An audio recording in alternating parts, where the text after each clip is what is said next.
આજે આપણે ફિઝિક્સના chapter 1માં vernier કેલિપર્સની માહિતી મેળવશું. વર્નિયર કેલિપર્સ એક ઇન્સ્ટ્રુમેન્ટ છે જેની મદદથી આપણે કોઈ પણ વસ્તુ હોય એનો ડાયામીટર માપી શકીએ છીએ અથવા તો લેન્થ માપી શકીએ છીએ. આ વર્નિયર ઇન્સ્ટ્રુમેન્ટની જરૂરિયાત શા માટે પડી, વર્નિયર ઇન્સ્ટ્રુમેન્ટ કઈ રીતે વર્ક કરે છે, એની રચના કેવી છે, એનું માપન કઈ રીતે કરી શકાય, એની લિસ્ટ કાઉન્ટ કેટલું છે, આ બધી માહિતી આ લેક્ચરમાં આપણે લેશું. હવે કોઈ પણ વસ્તુનું માપન કરવું હોય, કોઈ પણ વસ્તુને આપણે લંબાઈ માપવી હોય કે ગમે એ વસ્તુ એની ડેપ્થ માપવી હોય તો આપણે અત્યાર સુધી સ્કેલનો ઉપયોગ કરતા હતા. સ્કેલ કે જેની અંદર 1 સેન્ટીમીટરની અંદર 10 કાપા હોય, એટલે કે સેન્ટીમીટરનો 10મો ભાગ આપણે સ્કેલની મદદથી માપી શકતા હતા. હવે સેન્ટીમીટરનો 10મો ભાગ એટલે મિલીમીટર, એટલે કે સ્કેલની મદદથી મિનિમમ ઓછામાં ઓછું 1 મિલીમીટર જેટલું અંતર આપણે માપી શકતા હતા. 1 મિલીમીટરથી ઓછું અંતર આપણે સ્કેલની મદદથી માપી શકાય નહીં. એટલે એનો મતલબ શું થયો કે તમારી સ્કેલની લિસ્ટ કાઉન્ટ એટલે લઘુત્તમ માપ શક્તિ લ માં સ. તો સ્કેલની લઘુત્તમ માપ શક્તિ કેટલી છે? 1 મિલીમીટર કે 0.5 મિલીમીટર હોય તો સ્કેલની મદદથી તમે માપી શકો નહીં. હવે આ નાનું માપ હોય તો એના માપવા માટે શું કરવાનું? તો એક ઇન્સ્ટ્રુમેન્ટ ડેવલપ થયું, એનું નામ છે વર્નિયર કેલિપર્સ, જેની આકૃતિ તમે દોરેલી જશે. આ વર્નિયર કેલિપર્સમાં તમે અહીંયા જોઈ શકો છો કે એક ઇન્સ્ટ્રુમેન્ટ છે. આ વર્નિયર કેલિપર્સમાં એક તમારે શું છે, એક મેઇન સ્કેલ છે. તો આ વર્નિયર સ્કેલમાં આ જે હું ડ્રો કરું છું એ ભાગ કેટલો છે? ફિક્સ છે અને એ મેઇન સ્કેલ સાથે જોડાયેલો. આ જે મેઇન સ્કેલ છે, આ મેઇન સ્કેલ જે ફિક્સ છે અને એનામાં નાનામાં નાનું માપ 1 મિલીમીટર જેટલું છે, બરાબર. હવે આ મેઇન સ્કેલને તમે જુઓ તો મેઇન સ્કેલ ઉપર એક બીજી સ્કેલ છે જે મૂવેબલ છે. આ જે મૂવેબલ સ્કેલ છે કે જે તમે જોઈ શકો છો, આ જે નાની જે છે સ્કેલ જે મૂવેબલ છે, એ મૂવેબલ સ્કેલ છે એ મેઇન સ્કેલ ઉપર સ્લાઇડ થઈ શકે. એટલે સ્લાઇડ થઈ શકે એટલે શું કે મેઇન સ્કેલ ઉપર એ ફરી શકે. હવે નીચે બે જો છે, એક ફિક્સ જો, આ જે જગ્યા છે ત્યાં ફિક્સ જો છે, અને આ જે જો છે અને ઉપલો જે ભાગ, બરાબર, એ બધી વસ્તુ મૂવેબલ છે, જ્યારે બાજુનો જો છે એ કેવો છે? ફિક્સ છે. હવે આ બેયની વચ્ચે તમે કોઈ પણ વસ્તુ મૂકો ત્યારે આ ભાગને તમે ફેરવીને એને ફિક્સ કરી શકો. ફિક્સ કર્યા પછી શું જોવાનું? તો આ વર્નિયર સ્કેલ કહેવાય, જે મૂવેબલ છે એ વર્નિયર સ્કેલ કહેવાય. જ્યારે મેઇન છે એ મુખ્ય માપપટ્ટી છે. મુખ્ય માપપટ્ટીમાં મેં તમને વાત કરી એ પ્રમાણે 1 મિલીમીટર ભાગ છે. જ્યારે વર્નિયર સ્કેલમાં 10 કાપા અથવા તો 10 થી 50 કાપા સુધીના અલગ અલગ વર્નિયર કેલિપર્સ આવતા હોય. તો આ અત્યારે આપણે જોઈએ છીએ વર્નિયર સ્કેલમાં 10 કાપા. અને બીજી વસ્તુ એ વર્નિયરના કાપા મેઇન સ્કેલ કરતાં 1 કાપો ઓછો હોય, એટલે કે વર્નિયરના 10 કાપા મેઇન સ્કેલના 9 કાપામાં સમાઈ જાય. એટલે મેઇન સ્કેલના 9 કાપા બરાબર વર્નિયરના 10 કાપા થાય. એટલે કે 9 કાપા એટલે કે આપણે જોઈએ તો 1 સેન્ટીમીટર, 2 સેન્ટીમીટર, 3 સેન્ટીમીટર એ રીતનું થતું હોય. તો સેન્ટીમીટરની અંદર શું હોય? 10 કાપા હોય. 1 કાપો બરાબર શું હોય? 1 મિલીમીટર. તો વર્નિયરમાં કેટલા કાપા છે એના ઉપર આખી વસ્તુ આવે. સપોઝ વર્નિયરમાં 10 કાપા હોય તો મેઇન સ્કેલના 9 કાપામાં સમાઈ જાય. સપોઝ વર્નિયરમાં 50 કાપાનું વર્નિયર હોય તો મેઇન સ્કેલના 49 કાપા બરાબર 1 યરના 50 કાપા થાય. એટલે કે એક કાપો 1 યરનો મેઇન સ્કેલ કરતાં વધારે હોય. અને એના ઉપરથી જ આપણે ગમે ત્યારે 1 યર સ્લાઇડ કરશે ત્યારે એનો એક કાપો જ ઉપલા એક કાપા સાથે મેચ થાય, એટલે કે એક રસ થાય. બાકી બધા આડા હશે, સીધા નહીં હોય. તો એના માટે જ 1 યરનો એક કાપો મેઇન સ્કેલ કરતાં એક વધારે હોય છે. હવે શું થાય, કોઈ પણ વસ્તુ જો 1 યરમાં 2-3 વસ્તુ છે. એક આ બે જો છે એની અંદર તમે કોઈ પણ ગોળ વસ્તુ મૂકો તો એનો બહારનો ડાયામીટર બતાવશે. જ્યારે ઉપરના જો છે એમાં તમે અંદરનો ઇનર ડાયામીટર પણ માપી શકો. એટલે કે આઉટર ડાયામીટર, ઇનર ડાયામીટર માપી શકો. પછી આ સ્ટ્રીપ કેવી છે કે અહીંયા સ્ટ્રીપ તમે જેમ 1 યર ફેરવશો ને, 1 યર જેમ આ બાજુ જશે એમાં સ્ટ્રીપ બહાર નીકળશે. એનાથી કોઈ પણ વસ્તુની ડેપ્થ માપી શકીએ, એટલે કે ઊંડાઈ માપી શકીએ, જાડાઈ માપી શકીએ. એ આ સ્ટ્રીપની મદદથી તમે માપી શકો. એટલે 2-3 વસ્તુ માપી શકાય, લંબાઈ માપી શકાય, ઇનર આઉટર ડાયામીટર માપી શકાય, કોઈ પણ વસ્તુની ડેપ્થ માપી શકાય. તો આ 1 યર કેલિપર્સ બધાએ દોરવાનું થશે. તો આ જે નાનો ભાગ છે જેની અંદર 10 કાપા છે એને 1 યર સ્કેલ કહેવાય. મોટી સ્કેલ છે એને મેઇન સ્કેલ કહેવાય. આ ડેપ્થ મેજરિંગ સ્ટ્રીપ છે, બરાબર.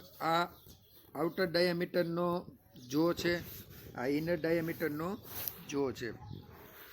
તો આ જે 1 યર સ્કેલ છે એની મદદથી આપણે કોઈ પણ વસ્તુ માપવાની હોય તો આપણે માપી શકીએ. હવે આપણે એમ થાય કે મારી ફૂટપટ્ટી હતી સ્કેલ, એની લઘુત્તમ માપ શક્તિ કેટલી હતી? 1 મિલીમીટર. એટલે કે 1 મિલીમીટરથી ઓછું માપ હું માપી શકતો નહોતો. તો મારા 1 યર સ્કેલની લઘુત્તમ માપ શક્તિ કેટલી હશે એ આપણે જોશું. અને બીજી વસ્તુ, આની અંદર કેવી એરર આવે એ આપણે જોશું. જો હજી ઘણી ગમે એ વસ્તુ હોય ને એની અંદર કંઈક પ્લસ ઓર માઇનસ એરર હોય, કે એટલી એરર તો એની અંદર આવે જ. ઇન્સ્ટ્રુમેન્ટલ એરર કહેવાય, કે જે એની ખામી થોડીક હોય. તો બધાની અંદર ઇન્સ્ટ્રુમેન્ટલ એરર હોય. તો આ 1 યર સ્કેલમાં ઇન્સ્ટ્રુમેન્ટલ એરર શું હોય? તો સપોઝ આ જે બે જો છે એ બે જોની વચ્ચે તમે કાંઈ પણ વસ્તુ ન મૂકો અને બેયને અડાડી દો, ફૂલ અડાડી દો, બરાબર. એટલે કાંઈ વસ્તુ માપવી નથી. તો શું થવું જોઈએ? 1 યરનો પહેલો કાપો મેઇન સ્કેલના 0 કાપા બરાબર ફિક્સ થઈ જવો જોઈએ, તો જ તમને કાંઈ માપ ન આપે. પણ એવું દર વખતે થતું નથી. એના લીધે એની અંદર એરર હોય. ઇન્સ્ટ્રુમેન્ટ બનાવો ત્યારે કાંઈક એરર હોય છે, અને એ એરર પોઝિટિવ હોય કે પછી નેગેટિવ હોય. તો આપણે હવે આની લઘુત્તમ માપ શક્તિ કઈ રીતે માપવી 1 યર સ્કેલની, એની અંદર કેવી એરર આવે છે અને માપ આપણે કઈ રીતે લઈએ તે આગળ આપણે જોશું. તો હવે અત્યારે લેક્ચરમાં આપણે લઘુત્તમ માપ શક્તિ એટલે શું 1 યર સ્કેલની. તો આ 1 યર સ્કેલ જે છે એ મેં તમને વાત કરી એ ટોટલ એમાં બતાવેલી છે. હવે આપણે જોશું સપોઝ એની અંદર કેવી એરર આવે. પણ એરર પહેલાં એની લઘુત્તમ માપ શક્તિ શું કહેવાય એ જોશું. ત્યાર પછી આપણે એક પોઝિટિવ એરર અને નેગેટિવ એરર 1 યર કેલિપર્સમાં કઈ રીતે કેલ્ક્યુલેટ કરવી તે માહિતી લેશું. તો પહેલાં લઘુત્તમ માપ શક્તિ. તો કોઈ પણ સાધન વડે નાનામાં નાનું માપ ચોકસાઈથી માપી શકાય તેને આપેલા સાધનની શું કહેવાય? લઘુત્તમ માપ શક્તિ. ઇંગ્લિશમાં કહેવાય લીસ્ટ કાઉન્ટ. એટલે કે સ્મોલેસ્ટ મેજરમેન્ટ, બરાબર, can be calculated by instrument. એટલે કે કોઈ પણ નાનામાં નાનું માપ તમારા ઇન્સ્ટ્રુમેન્ટથી લઈ શકાય એને એની લઘુત્તમ માપ શક્તિ કહેવાય.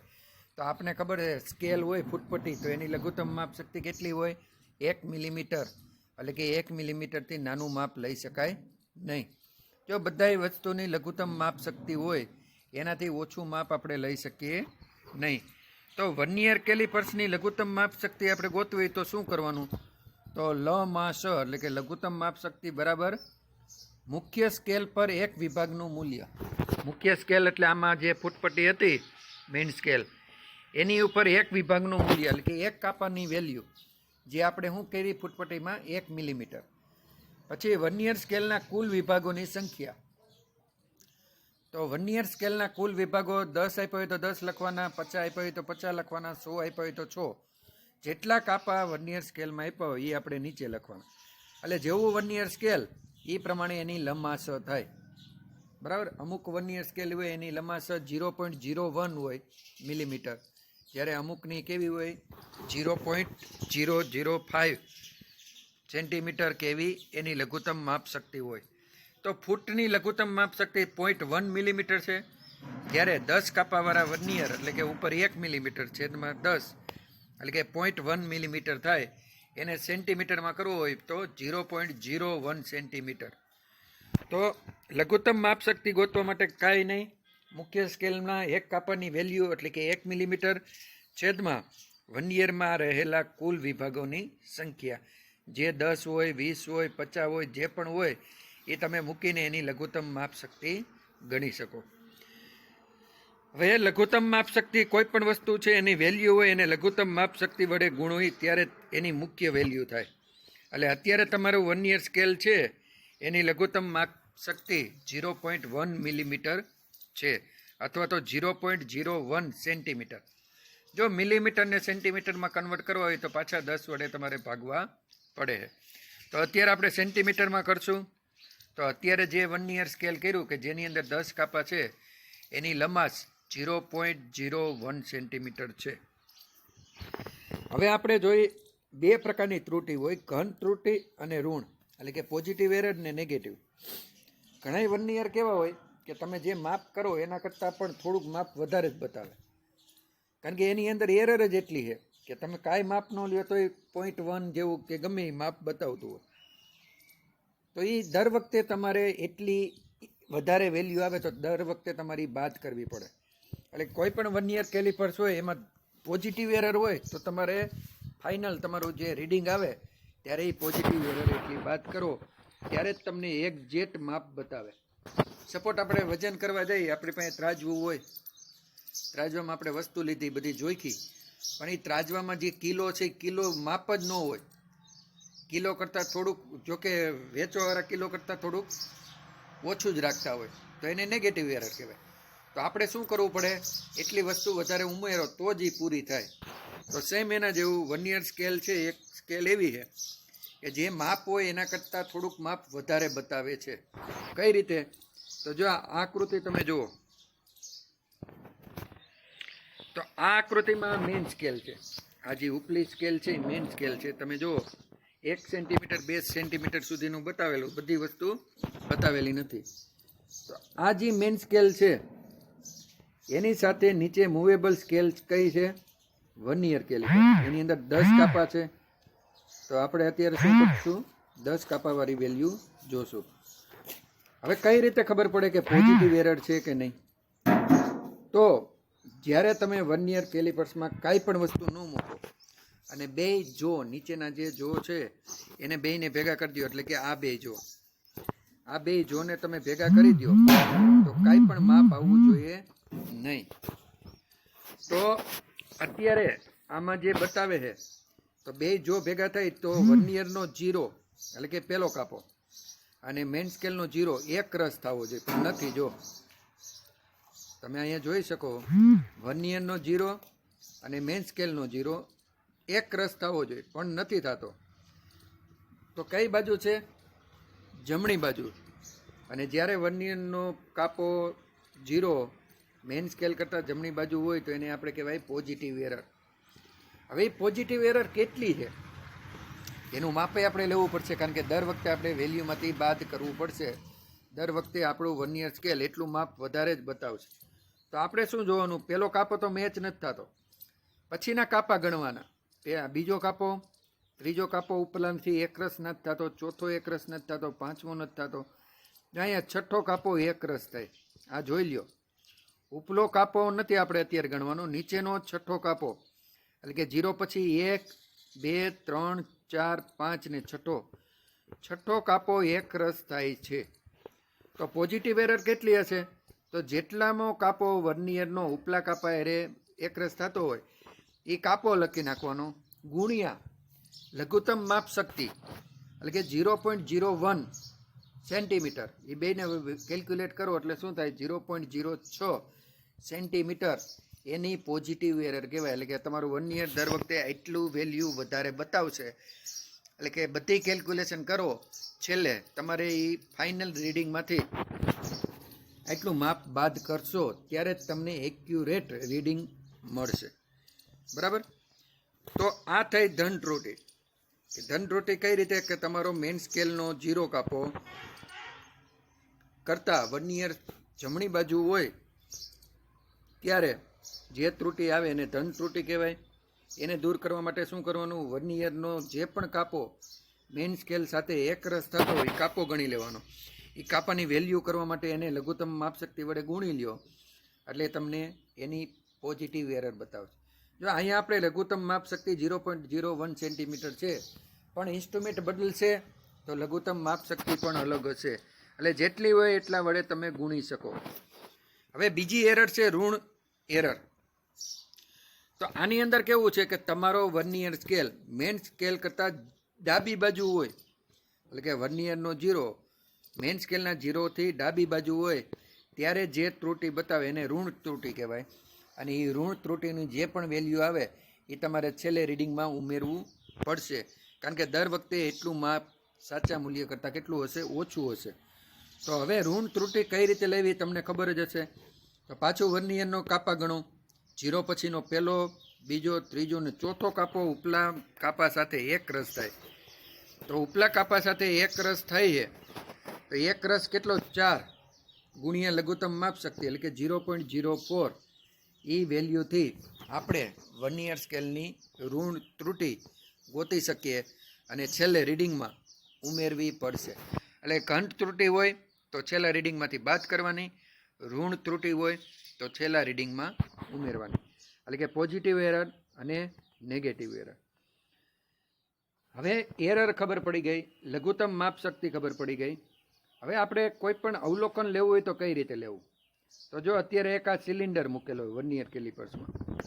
હવે અહીંયા સ્ક્રૂ છે, આ જે સ્ક્રૂ છે આની મદદથી તમે આ એક સ્કેલ બી વાળો ભાગ, બી ને ઉપર ડી વાળો ભાગ એ મૂવેબલ છે, જ્યારે એ ને સી વાળો ફિક્સ છે. તો આ ભાગ છે મેઇન સ્કેલ ઉપર સ્લાઇડ કરશે અને જેવો આ જે વચ્ચેનો જે છે સિલિન્ડર, બરાબર, એને ફિક્સ કરી દે. પણ ફિક્સ કર્યા પહેલાં આપણે શું કરવાની? એની લઘુત્તમ માપશક્તિ ગોતી લેવાની. બીજું, એની અંદર કેટલી એરર છે એ પહેલાં ગોતી લેવાની. ત્યાર પછી પ્રયોગ ચાલુ કરવાનો. તો લઘુત્તમ માપશક્તિ ગોતાઈ ગઈ. અને આમાં એવું કીધું છે કે એમાં ત્રુટિ છે કે નહીં. જો ઘણી વખત એવું થાય કે તમે આ જે 0 અને મેઇન સ્કેલના 0 બે એક રસ જ હોય તો એની અંદર 0 એરર કહેવાય. એટલે કે એકેય બાજુ ડાબી બાજુ કે જમણી બાજુ ન હોય, બેયની સ્કેલ એક જ સરખી હોય, બેયના 0 એકબીજા 0 એરે મેચ થયેલા હોય તો આપણે એને શૂન્ય ત્રુટિ કહેવાય. નહીંતર ધન કે ઋણ ત્રુટિ ગોતવી પડે. હવે આપણે આ જે વ્યાસ માપવાનો છે એને આપણે વચ્ચે લઈ લીધો, બરાબર. હવે આપણે શું કરવાનું? તો પહેલાં 0નો કાપો છે વર્નિયરનો, ઉપરની સ્કેલ તો ફિક્સ જ છે. વર્નિયરનો પહેલો કાપો મેઇન સ્કેલના કયા બે કાપા વચ્ચે છે એ જોવાનું. મેઇન સ્કેલના કયા બે કાપા વચ્ચે છે એ પહેલાં જોવાનું. સપોઝ જો અહીંયા 0નો કાપો છે એ મેઇન સ્કેલના 1.1 એટલે કે 1 એટલે 1 સેન્ટીમીટર અથવા તો આપણે 10 મિલીમીટર કહીએ, પછી એક 11 એટલે 11 મિલીમીટર પછી કાપો છે, 11 ને 12 મિલીમીટરની વચ્ચે છે. એટલે કે 1.1 સેન્ટીમીટર અને 1.2 સેન્ટીમીટરની વચ્ચે તમારો વર્નિયરનો 0 કાપો હોય. એટલે મેઇન સ્કેલ રીડિંગ તમારે અત્યારે પહેલાં ક્યુ લખવાનું 1.1, એટલે કે 1.1 ને 1.2ની વચ્ચે હોય તો તમારે ક્યુ લખવાનું ઓછું હોય એ લખવાનું. તો અત્યારે આપણે 1.1 જે એની મેઇન સ્કેલ રીડિંગ કહેવાય, MSR 1.1 સેન્ટીમીટર છે, બરાબર. હવે એક લઈ લીધું, પણ આપણે ખબર છે કે આ બેયની વચ્ચે છે, એટલે 1.1 કરતાં કેટલું વધારે છે અથવા 1.12 કરતાં કેટલું ઓછું છે એ માપવા માટે આપણે હવે શું કરવાનું? તો પહેલાં તો શું કરવાનું? વર્નિયરનો પહેલો 0 કાપો છે એ મેઇન સ્કેલના ક્યાં બે કાપા વચ્ચે છે એ જોવાનું. એમાં નાનું રીડિંગ લખવાનું, એટલે કે 1.1 ને 1.2ની વચ્ચે છે તો 1.1 લખવાનું. ત્યાર પછી શું જોવાનું કે વર્નિયરનો કાપો કેટલામાં ઉપલા કાપા સાથે એક રસ થાય. તો જો અહીંયા આ 0 છે, 1, 2 ને 3, તો 3 એક રસ થાય, 3 કાપો છે એને વેલ્યુ બનાવીએ તો શું કરવું પડે? એને લઘુત્તમ માપશક્તિ વડે ગુણવી પડે. તો આની લઘુત્તમ માપ શક્તિ 0.01 સેન્ટીમીટર છે. તો આપણે 3 ગુણ્યા 0.01 સેન્ટીમીટર એટલે કે 0.03 સેન્ટીમીટર. તો 1.1 પ્લસ 0.03 સેન્ટીમીટર એટલું એનું એક્ઝેક્ટ માપ થાય. એટલે ફાઇનલ માપ તમારે કરવું હોય તો શું કરવું? મેન સ્કેલ રીડિંગ પ્લસ 1 યર સ્કેલ રીડિંગ. એટલે મેન સ્કેલ કેટલું હતું? 1.1 પ્લસ 1 યર કેટલું હતું? 0.03. ટોટલ રીડિંગ તમારે કેટલું આવ્યું? 1.13. જો આમાં ત્રુટિ હોય તો એમાં ઉમેરવી પડે અથવા તો બાદ કરવી પડે. એ વસ્તુ કરીને આપણે એની અંદર ત્રુટિ ઉમેરી કે ઘટાડી શકીએ. બરાબર? તો અહીંયા પહેલાં 1 યર સ્કેલ આપણે દોરતા આવડવું જોઈએ. ત્યાર પછી એનું લઘુત્તમ માપ શક્તિ ગોતવાની. ત્યાર પછી એની અંદર પોઝિટિવ નેગેટિવ એરર છે કે નહીં, કે 0 એરર છે એ જોવાનું. ત્યાર પછી આપણે માપ લેવાની શરૂઆત કરવાની થશે.